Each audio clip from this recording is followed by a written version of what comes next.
Big money donors are rushing to support Democrats in competitive U.S. Senate races as they sense an opportunity to take back the chamber from Majority Leader Mitch McConnell and his fellow Republicans. These wealthy fundraisers are targeting Republican-held seats in Maine, Colorado, North Carolina and Arizona that are seen as toss-ups this fall.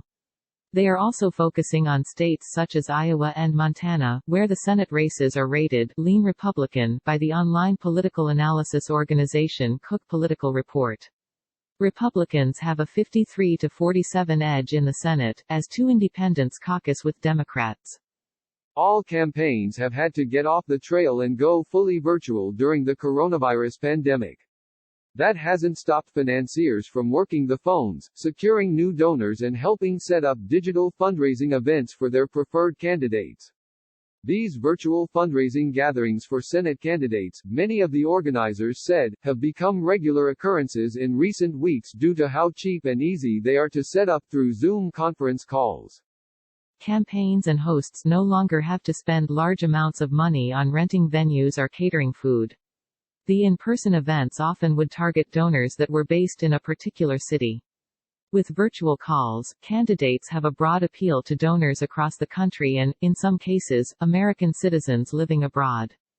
It used to be that candidates visited high-dollar, multi-event cities, which excluded interested voters and supporters in cities like Scranton. Julie Zebrak, a political consultant and fundraiser, told CNBC. Now, no matter where you live, supporters have the opportunity to hear from and, more importantly, ask questions of the candidates they consider supporting. Donors' renewed sense of urgency for winning the Senate comes as former Vice President Joe Biden, the apparent Democratic nominee, enjoys a 5-point national lead over President Donald Trump in the Real Clear Politics polling average. Democrats are favored to hold on to their majority in the House. Flipping the Senate is just as critical as ousting Trump from the White House, Zebrak said.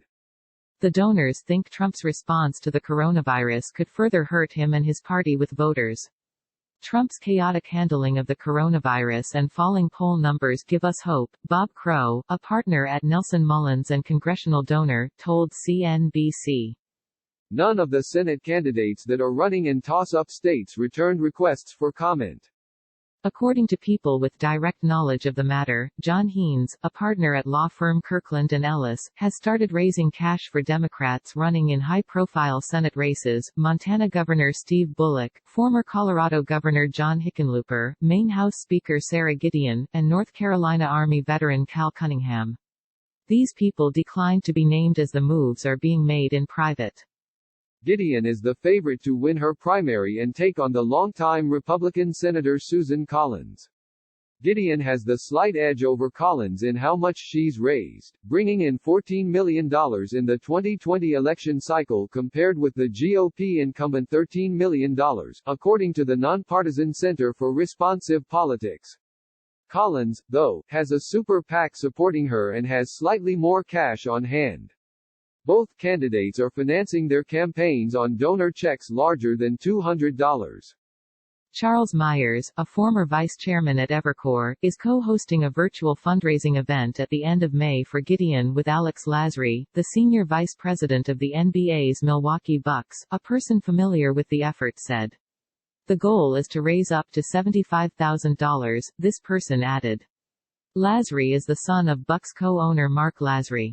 Haynes has become a power player within Democratic Party fundraising circles since he was Senator Kamala Harris's national finance chairman during her run for the White.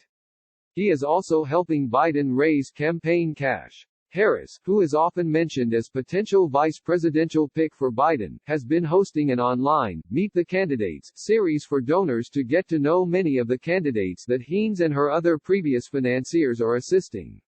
Myers, Haynes and a spokesman for the Bucks did not return a request for comment. Mark Kelly, an Arizona astronaut and husband to former Representative Gabby Giffords, has also outraised his Republican opponent. Kelly is looking to overtake GOP Senator Martha McSally. In South Carolina, Jamie Harrison, a former state party chair, recently did the same as he takes on Trump ally and Republican Senator Lindsey Graham. The Democratic Senatorial Campaign Committee, the campaign group for Senate Democrats, also edged their rivals, the National Republican Senatorial Committee, with March fundraising totals. The NRSC was ahead of the DSCC in cash on hand going into April, however. Zebrak, who also once backed Harris, said she is now pushing people in her network to back Cunningham, Gideon and Bullock, as well as Amy McGrath, who is aiming to overtake McConnell in Kentucky, and Alabama's Doug Jones, the most vulnerable Senate Democrat this cycle. Devin Parekh, a managing partner at investment firm Insight Partners, and former Ambassador Jane Hartley, are leading a Senate fundraising effort with some other supporters of a big money joint committee that helps House Democrats, according to people familiar with the matter. Since at least December, when in-person events were still taking place, Parekh and Hartley have helped organize Senate Democrat events in New York, including one for Teresa Greenfield, who is running to replace Joni Ernst in Iowa, M.J. Hagar, an Air Force veteran trying to defeat Senator John Cornyn in Texas, and Cunningham and Kelly. That gathering, which featured Senate Minority Leader Chuck Schumer, finished raising close to $1 million, one of the people added. Parekh and Hartley have continued to help raise campaign cash throughout the coronavirus pandemic for many of these candidates, along with others in competitive states, these people added. They have strong ties to Wall Street executives, Blair Efron and Roger Altman. Parekh declined to comment. Hartley did not return a request for comment.